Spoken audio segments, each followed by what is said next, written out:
Hello friends, good morning. কেমন আছো তোমরা সকলে? আমি সুদীপ্তা চলে এসেছি নতুন আরও একটি ভিডিওর সাথে। তো সকাল সকাল ঘুম থেকে উঠে অন্যদিন তো মর্নিং ওয়াকে যায়, আজকে আর যেতে পারিনি, কারণ বাইরে ভীষণই বৃষ্টি হচ্ছিল। সেই যে 6টার থেকে উঠে বসে রয়েছি মর্নিং ওয়াকে যাব দেখে, আর 9টা 10 পর্যন্ত একভাবে বৃষ্টি হয়েছে, তাই আর যেতে পারিনি। আর আমি বসে বসে কী আর করব, বসেই রয়েছে। আর শুলে যে আর ঘুম আসবে সেটাও নয়। তারপর আস্তে আস্তে টুকটাক করে কাজকর্মগুলো সারছিলাম। প্রথমে একটু গরম জল করে খেয়ে নিলাম, দিয়ে অনেকক্ষণ বসেছিলাম, থেকে ভিডিও পোস্ট করলাম। তারপরে ফোন দেখছিলাম, সবাই কমেন্ট করে সেগুলো রিপ্লাই করছিলাম, সবার ভিডিওতে কমেন্ট করছিলাম করে তারপরে এখন এলাম এই টুকটাক কাজকর্মগুলো সারতে। তো এখানে দেখো রাতের কিছু থালা বাসন রয়েছে, সেগুলোকেই আর কি ধুয়ে মেজে নিচ্ছি। বাইরে এত বৃষ্টি হচ্ছিল সকালবেলায়, কি আর বলবো, একটুও ভালো লাগছিল না। কালকেও বৃষ্টির জন্য যেতে পারিনি, আজকেও বৃষ্টির জন্য যেতে পারিনি। তারপরে দেখো এখানে বানাচ্ছি হচ্ছে আলুর পরোটা। বেশ কিছুদিন পরই বানাচ্ছি আলুর পরোটা। তো আমি এই রেসিপিটা অবশ্যই তোমাদের সাথে শেয়ার করব পরে কোনো ভিডিওতে। তো মানে ভিডিওটা আমি তুলেই রেখেছি, পরে শেয়ার করে দেব। আর এখানটায় দেখো পরোটাটা ভাজাও হয়ে গেছে, ভেজে নিচ্ছি, তারপরে সার্ভ করে দেবো। দিয়েছি সার্ভ করে, এখানটায় দেখো একটু সস আর একটু শসা কুচি দিয়ে সার্ভ করে দিয়েছি। এটাই বেশ খেতে ভালো লাগে, এটার আমার বরকে দিয়ে দিয়েছিলাম খেতে।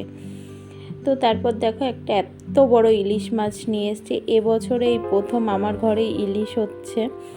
আর মাছটা কিন্তু ভীষণ বড় ছিল, অনেকগুলো পিস করেছি। মাছটা খুব একটা ভালো আমি কাটতে পারি না, তবু চেষ্টা করেছি, দেখতেই পাচ্ছ। প্রথমে দেখো মাছের আঁশগুলোকে সুন্দর করে ছাড়িয়ে পরিষ্কার করে নিয়েছি। আর মাছটা যে কাটবো, বটিটাতে একটুও ধার নেই। তারপরেও ওই কোনো রকম কেটেছি, যেরকম হয়েছে, খুব একটা ভালো পারি না, তারপরেও কেটেছি এরকম করে। দেখো তোমরাই জানিও কেমন হয়েছে নাকি কাটা। তো মাছ টাছ কেটে ধুয়ে গুছিয়ে রেখে চলে এসেছি বিছানা গুছাতে। এখানটা এখনও বিছানা তোলা হয়নি। আর ঘরে লাইট জ্বালিয়ে নিয়েছি, কারণ বাইরে বৃষ্টি হচ্ছে, তো ঘরে হচ্ছে পুরো অন্ধকার লাগছিল। তো ভিডিও করতে গেলে কিছুই আসছিল না ক্যামেরাতে ক্লিয়ার, তার জন্য আর কি লাইটটা জ্বালিয়ে নিয়েছি। আর এখানটায় বালিশের কভারগুলো সব কেচে দিয়েছি, যার জন্য আমি ওগুলোকে এখনও শুকায়নি, তাই আর পরাতে পারলাম না। তারপর বিছানা গুছিয়ে ঘরটাও ঝাড় দেওয়া হয়ে গেছে, ঘরটা ঝাড় দিয়ে মুছে নিয়েছি। এখন এই যে কিছু জামা কাপড় ছিল, সেগুলো ভেজাগুলোকে নেড়ে দিয়েছি, আর এই যে শুকনোগুলোকে ভাঁজ করে নিচ্ছি। দিয়ে স্নান করে চলে এসেছি, মাম্মামকেও স্নান করিয়ে দিয়েছি, দিয়ে ওকে একটু বিস্কুট খাইয়ে দিয়েছি, দিয়ে তারপর রান্না করতে চলে যাব। রান্না করব আজকে হচ্ছে ওই যে আগের দিনকার ঢেলা মাছগুলো ছিল সেগুলোকেই, আর ইলিশ মাছটা আজকে ভাজাই হবে। তো দেখো দুদিকে দুটো কড়াই বসিয়ে দিয়েছি, একদিকের এই কড়াইতে হচ্ছে আলু ভাজা, আর একদিকের কড়াইতে হচ্ছে ডাল। তো তারপরে একটু মশলা করে নিচ্ছিলাম বলেও একটু শুকনো জিরে বেটে নিচ্ছিলাম, মানে ভাজা জিরেই আর কি বেটে নিচ্ছিলাম। তো এখানে রান্না বান্না কমপ্লিট হয়ে গেছে। করেছি গরম গরম ভাত, পেঁপে দিয়ে মুগের ডাল। পেঁপে দিয়ে ডালটা না আমার ভীষণ ভালো লাগে।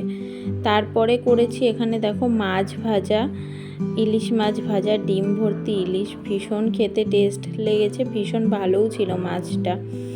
আর এই যে এখানে হচ্ছে মাছের তেল, আর এটা হচ্ছে কালকের কিছুটা লোটে মাছ ছিল সেটাই। তার সাথে করেছিলাম আলু ভাজা, আর এই হচ্ছে ঢেলা মাছ দিয়ে আলু দিয়ে ওল দিয়ে তরকারি।